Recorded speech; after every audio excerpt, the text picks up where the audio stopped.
cette semaine en nous disant que les cours mineurs étaient encore une fois interdits dans les salles. Reprise du direct, Donc là, en fait, soutien à la culture à Nice. On peut même plus se produire en extérieur, donc ça c'est quand même énorme. C'est grave. C'est grave, tout à fait. Et j'en reviens, je tiens juste à donner mon ressenti par rapport à mon métier en fait en ce moment que je dois donner par visio, c'est-à-dire je fais des cours en visio quasiment tous les jours. Voilà, à travers un téléphone portable ou un iPad où je me vois en fait et je parle toute seule, même s'il y a des gens en face de moi, mais ce principe de cours est juste terrible. On fait ça depuis le mois de novembre, donc ça commence à durer trop. Nos élèves, les gens qui nous suivent, qui nous soutiennent malgré tout, n'en peuvent plus. On n'en peut plus, c'est-à-dire que nous, ça en arrive à nous dégoûter de notre métier, presque. De donner des cours comme ça sans aucune interaction, sans aucun échange. On a un échange visuel, ça oui, mais le fait d'avoir transformé, parce que c'est vraiment de la transformation, notre métier depuis des mois et des mois, en faisant des cours justement en visio, c'est juste terrible. C'est terrible pour nous, c'est terrible pour les gens qui nous suivent, c'est terrible pour la culture en général parce qu'en fait, les gens ne peuvent plus, je veux dire, bon, il y a tout qui rentre en compte. On n'a plus de loisirs, on n'a plus de, à part aller travailler, rentrer chez nous et voilà, être condamné à 18 h à ne plus rien faire. On n'a plus aucune possibilité de s'évader par, voilà, que ce soit les cours de danse, que ce soit les salles de sport, les salles de spectacle, les théâtres, les cinémas, etc. Hein, je convie tous les artistes. C'est juste dramatique. Dramatique pour la population, dramatique pour nos métiers, parce qu'en vrai, on pense tous même en ce moment à des reconversions, parce qu'on ne sait pas jusqu'à quand ça va durer et on ne sait pas comment nos métiers vont évoluer. Donc on se retrouve sans rien, à n'avoir plus envie, parce que c'est vraiment ça, plus envie de vivre, de transmettre en tout cas nos passions et nos métiers de cette façon. Donc les visios, qui sont un mot qui me sort même par les yeux à l'heure actuelle, parce que j'en ai fait trop, parce que pour moi c'est pas en fait on va pas remplacer l'échange véritable, de voir les gens, le vrai en tout cas, de partager, de transmettre dans de vraies salles, même en extérieur. On nous interdit même ça aujourd'hui, donc c'est grave, voilà. Et de faire en fait de faire uniquement des cours comme ça, c'est plus possible. C'est-à-dire que moi je partage mon expérience, j'en suis dégoûtée, vraiment. C'est-à-dire que je n'ai plus du tout de motivation et plus du tout envie de travailler comme ça. Les gens qui nous suivent, qui sont en face de nous, c'est magnifique parce qu'ils nous soutiennent malgré tout, alors que je pense que même d'eux-mêmes, ils n'ont plus envie de suivre des cours comme ça. Voilà, ce que je comprends complètement, la motivation elle est au niveau 0 et je le comprends à 1300%, c'est-à-dire que je me mets à la place des élèves et des gens qui nous suivent. Je dis chapeau bas justement pour ça, parce qu'il y a ce soutien heureusement qui nous maintient. Voilà, même si c'est très dur je pense de notre côté et du leur également. Donc c'est pour ça que je tenais à parler justement pour cette manifestation pour la culture, même si on a le droit de rien faire en animation. Moi d'habitude je danse et je suis ravie de le faire à chaque fois avec toutes les personnes qui sont là chaque samedi. Aujourd'hui c'est interdit, donc malheureusement on ne peut pas le faire. Voilà, que ce soit les animations chant, les animations danse, etc. On nous interdit même ça, donc comment vous dire, c'est difficile à encaisser, mais on va se battre. Il faut rester mobilisé, il faut continuer à se battre malgré tout, même si l'évolution en temps réel, à l'heure actuelle, est très compliquée. Donc je parle au nom de tous les artistes confondus, juste pour vous dire qu'il ne faut rien lâcher. Il faut continuer à se mobiliser, il faut continuer à se battre, il faut continuer à tout donner et à garder surtout la passion en nous. Et se dire que la patience c'est la meilleure chose à avoir. Donc à un moment donné ça va repartir de toute façon, c'est sûr et certain. Donc il faut garder la niaque, il faut garder la motivation, il faut garder la passion, il faut rester, surtout continuer la mobilisation, c'est hyper important. Et voilà, moi je voulais vous faire partager un peu mon expérience, Donc je garde la niaque malgré tout, même si c'est très compliqué. En tout cas, voilà, je tenais juste à vous transmettre ce message qui me tient à cœur. Je remercie également d'ailleurs toutes les personnes qui organisent ces manifestations et qui font que, qui essaient en tout cas de faire évoluer les choses. Voilà, donc c'était ce que j'avais à vous dire. Je vous remercie de m'avoir écouté. Et surtout, gardons la niaque, gardons l'espoir et gardons la force. Merci à tous. Bravo Charlotte, merci. Bravo Charlotte, merci pour ce témoignage. Et ce cri du cœur et cette force. Merci à tout le monde. Je suis là depuis 8 mois. Merci à Macron. Merci beaucoup. C'est gentil. Merci beaucoup. Elle a les larmes aux yeux. 16h04.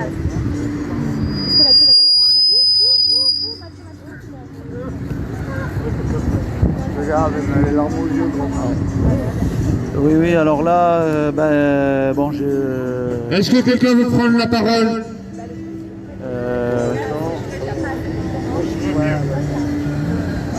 Oui, alors voilà, on a une personne qui a eu les larmes aux yeux parce que cette dame est à la rue depuis 8 mois, nous a-t-elle dit, à la suite de la politique de Macron. Donc c'est dramatique, j'ai même pas les mots. Je m'appelle Alexandre et j'ai des amis qui sont décédés le mois dernier et je me retrouve dans la rue encore une fois. Et c'est très difficile, on n'en peut plus. On peut plus rien faire, on peut plus rien faire. Et les flics nous contrôlent constamment et la maraude nous donne des couvertures et les flics ils nous les enlèvent et les mettent à la poubelle. Je vous jure que c'est vrai.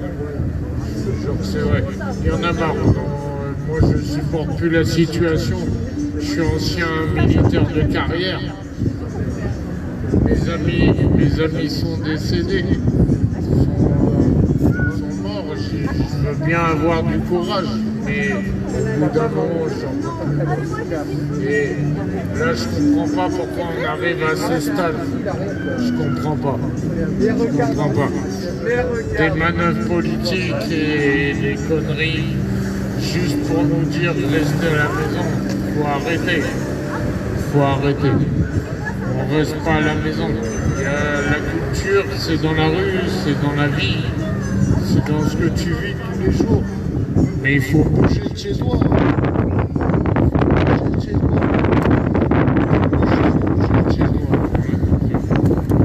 Et ça, je suis content de le revendiquer avec vous.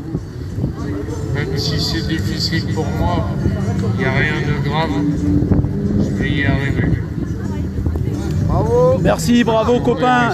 Merci, bravo copain pour ce témoignage. Effectivement, c'est vraiment très important. Courage, en tout cas. Voilà, de tout cœur avec toutes celles et ceux qui souffrent.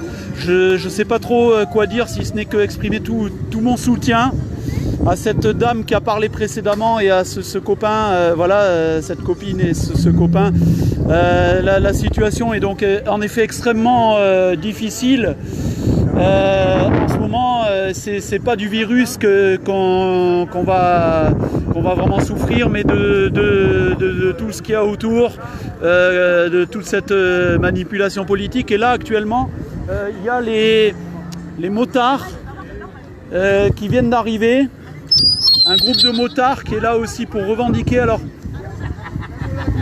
je crois que c'est à la fois les gilets jaunes et peut-être j'avais entendu parler de l'association des motards en colère, mais je sais pas. Non, c'est les gilets jaunes. Et là, ils sont tous partis là-bas, un petit peu plus loin.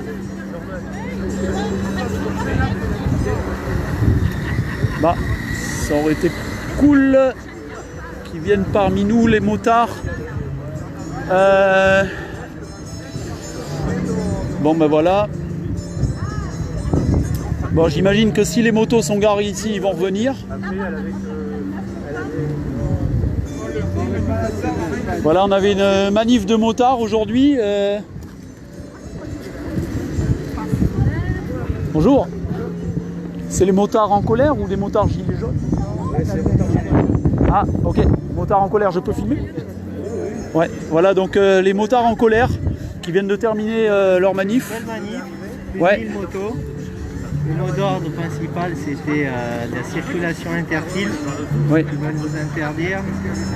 Et là, on vous passe les détails sur tout le reste, les stationnements payants, les plaques à l'avant, contrôle technique, les zones à faible émission où les vieilles bécanes seront interdites. Donc là, maintenant, c'est terminé. On s'est mobilisé pour essayer de faire changer tout ça, parce qu'on n'est pas là pour polluer la circulation en ville, bien au contraire.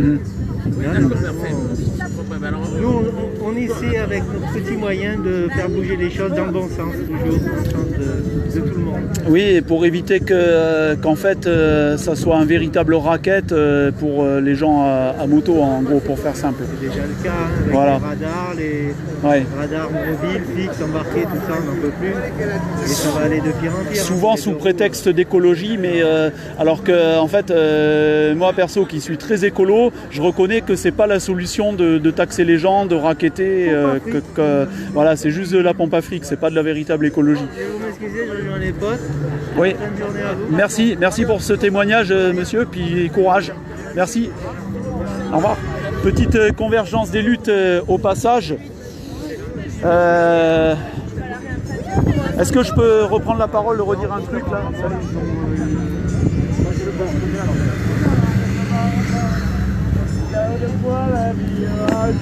Un, deux. Oh. On peut remettre le micro en route, Matt, pour...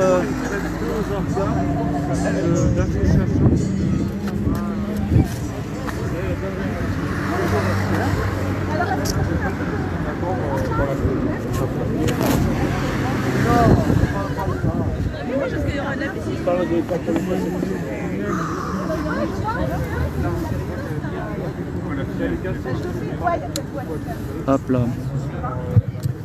Un, deux. Ouais, je me permets de rallumer la sono un petit instant, parce que les trois prises de parole précédentes qui allaient d'une certaine manière dans le même sens, même carrément, je trouve que c'est important de rebondir là-dessus pour parler des conséquences psychologiques, des conséquences sociales, des conséquences économiques de pseudo-remèdes en fait, qui sont pires que le mal, qui feront et qui commencent déjà à faire plus de mal qu'un virus dont, je veux dire, il y a une personne sur 10 000 qui décède, et paix aux âmes des personnes qui décèdent, hein, bien entendu. Je dis pas le contraire, mais voilà, également la moyenne d'âge des décès c'est 84 ans. Alors c'est dramatique évidemment, tout décès c'est toujours triste, ok, on ne dit pas le contraire, mais c'est avec toutes les maladies, pas seulement ce virus, et on n'a jamais bloqué toute une vie pour un virus où il y a une personne sur 10 000 qui va décéder avec une moyenne d'âge à 84 ans. Voilà. 141 morts du Covid au CHU de Nice en 2020. Sur 1 million d'habitants. Voilà. Donc en fait, quand on supprime notamment la culture, puisque c'est le sujet du jour, je vais accentuer donc là-dessus, quand on supprime des moments conviviaux, créatifs, intellectuels, culturels, et bien là, entre autres, on va favoriser donc un appauvrissement général, puisque juste avant, il y a deux personnes qui vous ont témoigné en direct qu'elles se retrouvent à la rue à cause d'une soi-disant protection illusoire contre un virus. Et puis également, ça va accentuer les dépressions nerveuses. Voilà, ça va accentuer la déprime, de ne plus avoir de culture, de ne plus avoir de divertissement, et ça aura des conséquences dramatiques. Et voilà, donc on est là pour se serrer les coudes entre nous, et je pense que même si c'est dur à entendre justement, il faut parler de tout ça, il faut qu'on se soutienne entre nous, il faut qu'on crée un espace ici et partout où on a envie de le faire, où on parle de nos souffrances, où on parle de ce qui ne va pas, parce qu'il ne faut pas tout peindre en rose en disant bon en gros tout va bien. Non, il faut parler de ce qui ne va pas pour qu'on arrive à l'exprimer, à le faire sortir, à se soutenir, et puis il n'y a que comme ça après qu'on arrivera à s'en libérer. Salut Charlotte, et merci pour ta très belle intervention, merci beaucoup. Et puis à samedi prochain, si j'ai bien compris, samedi prochain, yes, pour le carnaval. Ouais, j'imagine, c'est pour ça, voilà, si j'ai bien compris. Pour le carnaval, merci. Donc, oui, et il y aura le chanteur HK, à quelle heure et où, s'il te plaît, Christophe? Non, mais c'est pas donc, bon, en attendant d'avoir cette info, donc,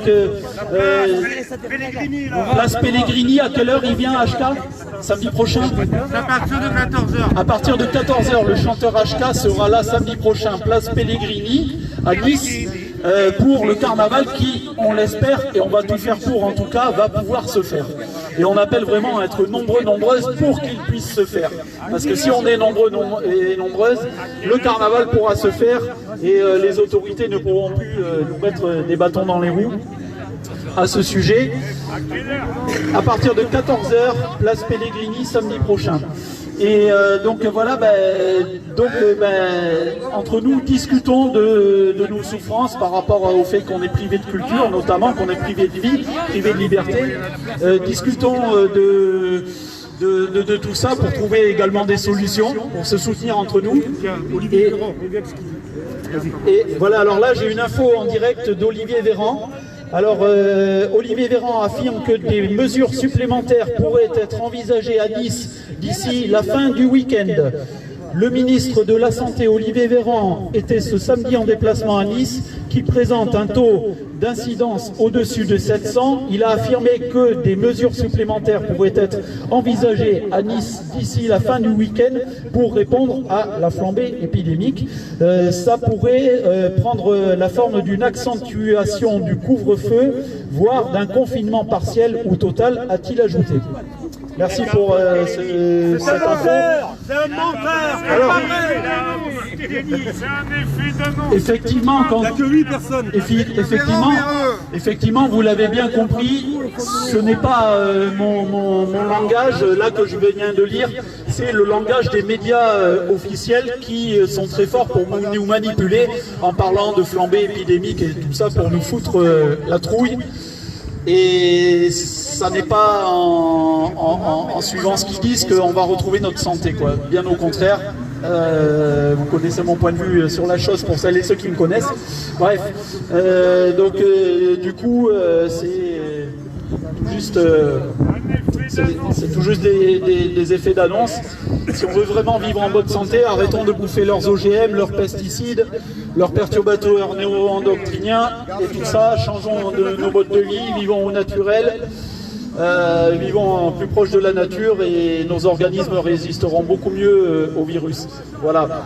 Ces pseudo-mesures ne sont que faites pour nous manipuler, pour nous priver de liberté, globalement. Voilà. Tu dis qu'il n'y avait pas d'artiste, mais depuis tout à l'heure... Oui, justement, j'ai salué le copain là-bas qui joue depuis tout à l'heure. Merci. Et donc, du coup, là, ce qu'on pourrait faire, vu que les lieux ne sont plus ouverts, les bars, les salles de spectacle, les cinémas et tout ça, on pourrait s'organiser entre nous pour venir faire du théâtre à domicile.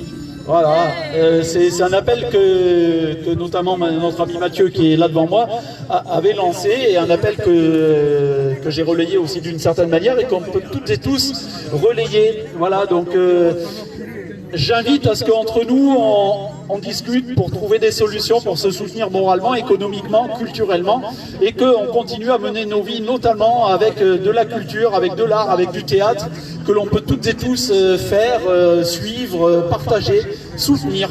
Voilà. Merci. Merci à toi Mathieu, un grand bravo pour avoir organisé cet événement qui n'est pas fini. Et maintenant je rappelle que c'est micro-participatif. France avait peut-être quelque chose à nous dire. Ou Mathieu, ou quelqu'un d'autre.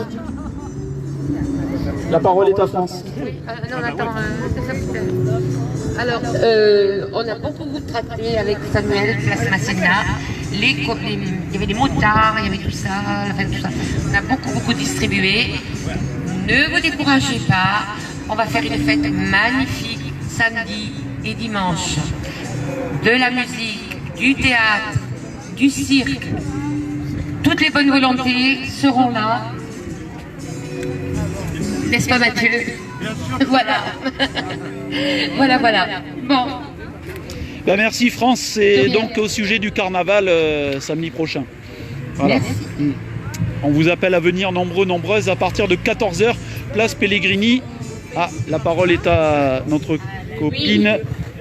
Oui, c'est Chantal. Chantal. Merci beaucoup à Macron. Je vous remercie beaucoup, Macron. Je suis depuis 8 mois dehors. Je suis à la rue.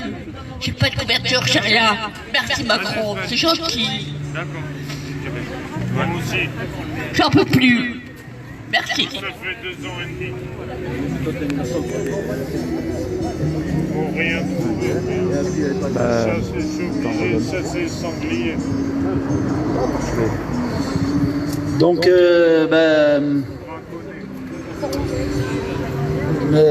merci pour, je veux dire de tout cœur avec toi, Chantal, pour ce témoignage. Et puis, j'appelle à la solidarité pour Chantal et pour notre copain, si vous avez des couvertures, du soutien à amener, de la nourriture, parce que, voilà, je sais pas trop quoi dire, je suis désolé, mais juste parce que ça me touche beaucoup aussi, mais voilà, appel à la solidarité générale.